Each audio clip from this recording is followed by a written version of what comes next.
Hi, AP World 2024-2025. I decided this year that I'm going to give the syllabus talk on a video so that you guys can get right into class, right into studying, right into talking about India and the Silk Road and Indian Ocean and trans-Saharan trades, and also so that your parents could watch this and understand a little bit about AP World history.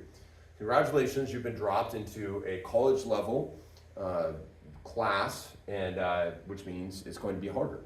And that's a good thing because you'll learn more and you'll also get to understand and grow in terms of things. Now, when I think about history, just when I talk about the course description with all the historical themes, there's an element of missions and an element just of the term world. We are studying God's world, and it is something that we as Emmanuel Mission are supposed to engage our neighbors, not just here in the valley, but also worldwide. And I see it just kind of connecting with that, and the whole world in the certain levels are neighbors. And we talk about that sometimes in Bible class, where basically everybody in this entire world is going to be worshiping God. And that's one of my points when I put Revelation 21 here, is that you have this final destination of all of the nations in front of God worshiping Him. And world history has a future that's going to be great for it and exciting on it. And so at a certain level, we're studying that to get into the sense of a new heaven and a new earth. Okay? So I'm going to go through mostly nuts and bolts of the course, but understand, like, when you're sitting here and teaching it from a Christian worldview, I'm trying to get you guys the sense that, like, this world that you're studying, that some of you may be missionaries, some of you may be business overseas, some of you may do all kinds of sort of stuff with it, but mostly understanding kind of like the big picture of the world and the God who's in it and how the church is interacting with it all comes up in this course.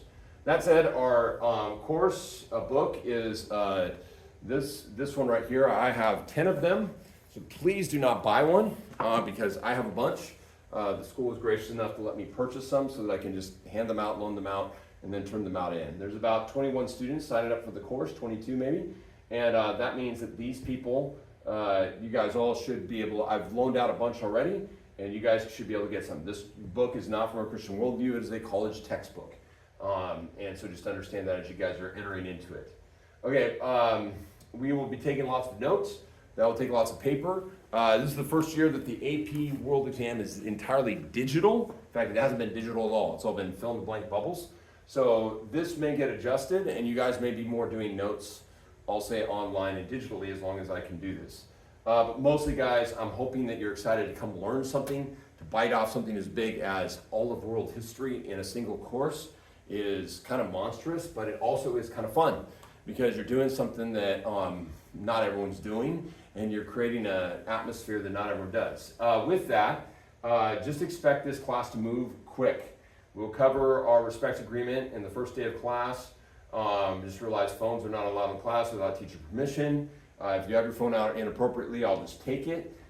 Students, and it'll be kept to the end of the day. Students are expected to be on time, ready to go. If you're late, you'll miss the opportunity to have complete essays and quizzes, and I'll talk about that stuff more as we keep going on there. But I'll say that the consequences of just like, say, I'll say normal respect agreement issues is it affects your grade because you missed this. Okay, this is a traditional grading scale. 90, 100 is an A, 80, 89 is a B, 70, 79 is a C, 60, 69 is a D, so on and so forth. But here's the big deal. This is a 5-point class. 5 points means that a normal class worth 4 points. That if you get an A, it's almost like a super A, and it bumps your grade point average above, let's say you were 4.0, above a 4.0. And so the way that I look at this, if in terms of high school levels, a C is a B is an A, and an A is a super A. It just shows you that you are able to do what many students are not able to do. Don't expect necessarily to get an A in this class just because you show up and do the work. It's going to take something extra or special, and I have to remind people of that as you guys are starting it. The goal, guys, of this class is not your grade, and I'll talk about that as we move forward. Don't have late work. I don't even know what the point of saying that is. Your guys' due dates will be very clear. The class is very routine, and so if you're late, it's mostly going to be on you. There are also a lot of assignments, so the reality is assignments aren't actually worth that much, but we'll talk about that too. All right, let's talk about the nuts and bolts of this class, because for most of you, but not all of you, this is your first AP class. Now, an AP stands for Advanced Placement. Also answer the prompt, but that's a different lesson. And that means at the end of this course is a massive test. It's 4 hours long. It will be Thursday, May 8th. I don't decide that. That is the College Board. You're basically taking a test that I would say is this way is harder in its nuts and bolts and what you have to do than say taking the SAT, which may be the only thing you have a framework for it. And so as I describe the test here, here's what it looks like. You have 50% of the test is multiple choice. And that 50% is going to take, you're going to have 55 minutes. Each of those 55 multiple choice in sets of 4 will have some sort of prompt, a map, a quote, historical article, something, and it almost feels like a literacy test. Then you have three short answers, 3 or 4, you have to pick between 2.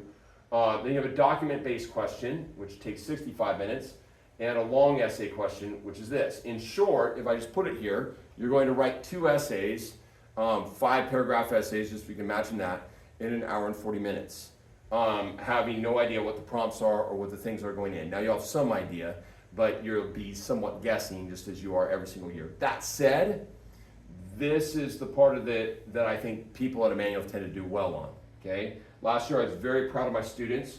I had at least 3 students get 6 out of 6 on their long essay questions. Before that I had 1. Now they eased the rubric a little bit, but here's my point. We tend to be good at this, but it's because we practice. And you practice writing essays quickly inside of class. Got it? So whenever I say an essay, guys, it'll only be in the learning stages that we'll write it outside of class. Other than that, on Wednesdays, you'll write essays almost every other Wednesday. On the other Wednesday, you'll take a test because this class is very routine. The document-based question, just to describe what that means, is you take 7 documents and you form them into a mini research paper, for lack of a better term. You have to read the documents, decipher what they're going for, what they're doing. Now, nobody can do this at the beginning of AP World History. And as we take practice and look for those, they become more and more common. As I just said earlier, the AP format this year will be digital, so I might be using more digital tools as we go forward in the course.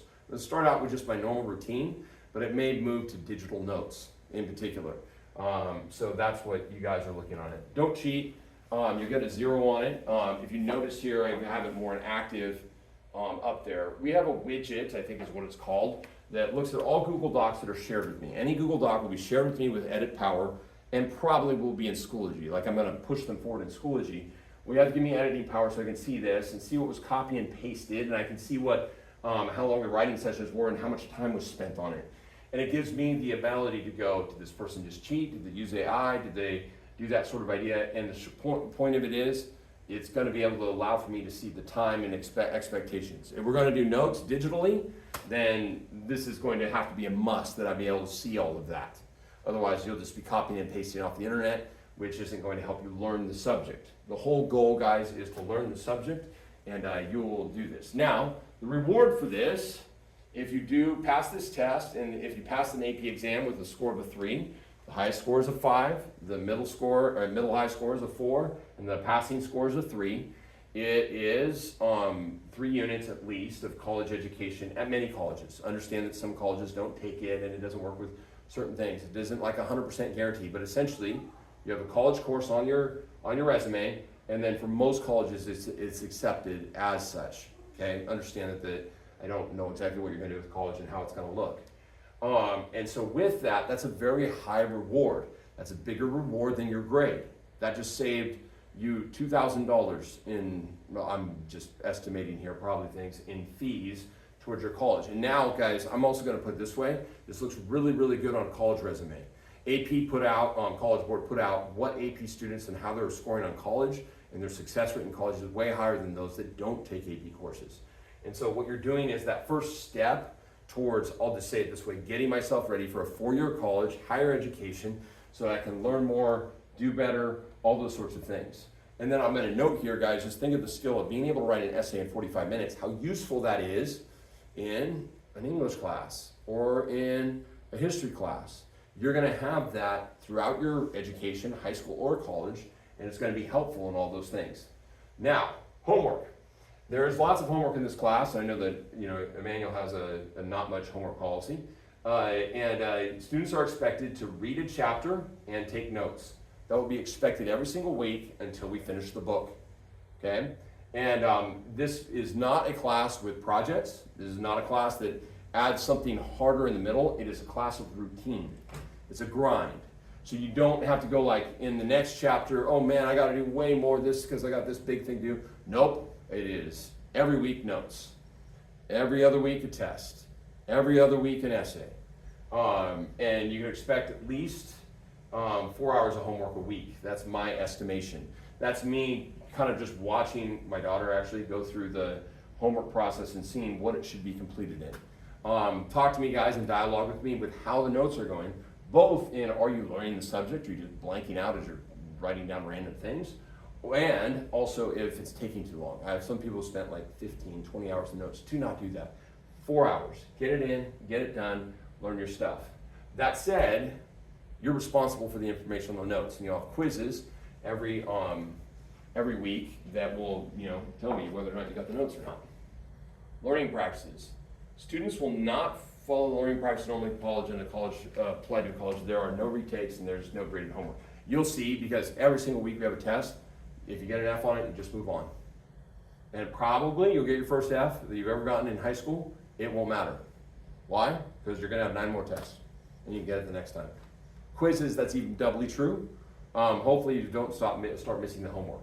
But here's the point. There's no one chapter and no one fact that's going to flunk you for the exam. You need to know generally all of world history. This is a very broad course. But I'm also going to say it this way. The reason I want you to do that somewhat is because to fail an exam is because what do you think you need to pass an AP course? The answer is 55%. So we took all the rubric points, all the things that they put, all the multiple choice. 55% is passing and getting a 3. Our success rate has been very well there. And I have to break some of you that have always gotten 100% and go, look, you aren't going to get 100% in this course, and you're going to do really, really well. Getting an 80%, 85% means getting a 5 on the exam. That also gets to, there is an adjustment I do on tests in particularly, where I bump your grade 10% no matter what the score is on the test, partially because A feels like a B, B feels like an A, B feels like an A, C feels like a B. I'm trying to get you guys that sense, and all right, when you get a 60% and it gets bumped to a 70%, you're like, oh good, I passed. Because on the AP exam, that's how it should feel. Got it there? And so that's the goal. All tests will be on Illuminate, blocks will be run. To prepare the essay test, we will practice writing essays. I said that enough. They will be timed. You'll only get 40 minutes to write an essay once we get going. Now we have to practice first. That's a learned skill. It doesn't happen right away. But you'll get that going as we keep doing tests and tests and tests. Students will spend time learning to look for and make arguments for world history. One of the things I say right away, even in your notes that you're currently doing, look for a thesis, look for an argument.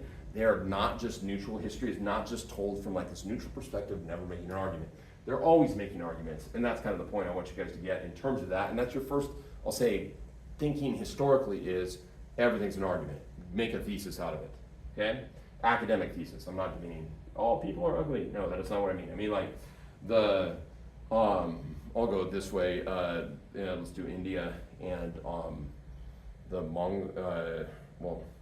India and the Scythians, because you have those in there. The Indians and the Scythians are more different than similar because the Scythians are pastoralists and the Indians tend to be more agricultural, and the Indians live a settled life protected by the Deccan Plateau and the Himalayas, where the Scythians live across a large plat, where it's just open field and fighting is going on all the time. Okay, anyhow, there's an argument. Okay, finally, students will be tested every Wednesday, and then the other week they'll do a test. So if, of all things, guys, do not miss Wednesday. That's kind of the point. Don't schedule your dentist appointment for Wednesday. That will be seen here. One advantage of taking this course is you have a very long final, because you're going to take it to practice AP exam, even the first semester and the second semester. But I said this as an example because it often brings up grades. Here's why. If you get a 5 on the exam, which is about an 85%, as I said before, on the actual test, you could play around with this website. It would be 100%. If you get a 4, it's a 93%, a 3 is 85%, a 2 is a 68%, because it's not passing. and then 1 is a 40%. Don't get a 1. Anyhow, very rarely. I don't think I've ever gotten 1 on a practice exam, either one. So at the end of the semester, over about 4 or 5 days, we'll take the final. It will not happen in one day. Well, let me see, there's 4 parts of the exam. So I'll go 3 days, okay? And that'll include the final period. And so just realize I'm gonna get you guys used to the scoring for the AP exam. So when you enter the AP exam, hopefully you're like last year's class and you say this. Okay, final thing here, scheduling format. You'll have a lecture normally on Mondays. You'll write as much stuff as I down and try to do it. If you're not here, I'll probably video it and you can watch it the way you're watching this. On Tuesdays, we love the poster class. One of the things I'm excited about this class, a lot of you are into the drama, art sort of stuff, and I think you'll love the poster assignments. We'll get them going as quickly as we can. Wednesday will be an essay. Then the next one you'll have Friday, let's say a lecture. It's kind of open day because you can see either Fridays like a lecture on what's coming up next, or on the skill building. I can kind of get you guys ready for what to do when you say learning how to do a DDQ. So that's the open day where I can kind of do what needs to be done or what I want. On B's schedule, this is the week of the test. Your notes will be due Monday. And on Tuesday, we will review for the exam, try and go through everything in terms of argument. And then Wednesday will be a test. And then Friday's there. Okay, that's the video. Please email me or ask me any questions. That is all.